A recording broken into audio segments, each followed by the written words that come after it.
பகட்டு செலவுகளான பேனா சிலை, car race, பிரச்சார நடனம், விளம்பரங்கள் ஆகியவற்றிற்கு நிதியை அள்ளித்தெளிக்கும் முதல்வர் ஸ்டாலின் அவர்களின் கண்களுக்கு வெளிமாநிலங்களில் படிக்கும் தமிழ் தலைமுறையினரின் வறுமையும் தமிழ் வளர்ச்சியும் புலப்படாதது ஏனோ?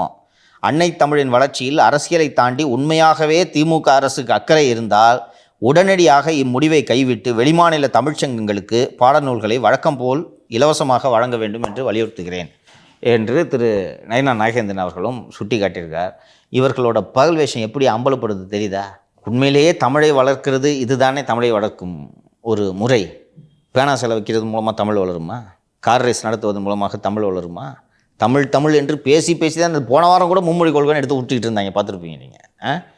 காலங்காலமாக 40 வருஷமாக நம்ம புக்கை அச்சடித்து தமிழை வளர வேண்டும் என்பதற்காக நம்ம அனுப்புகிறோம்.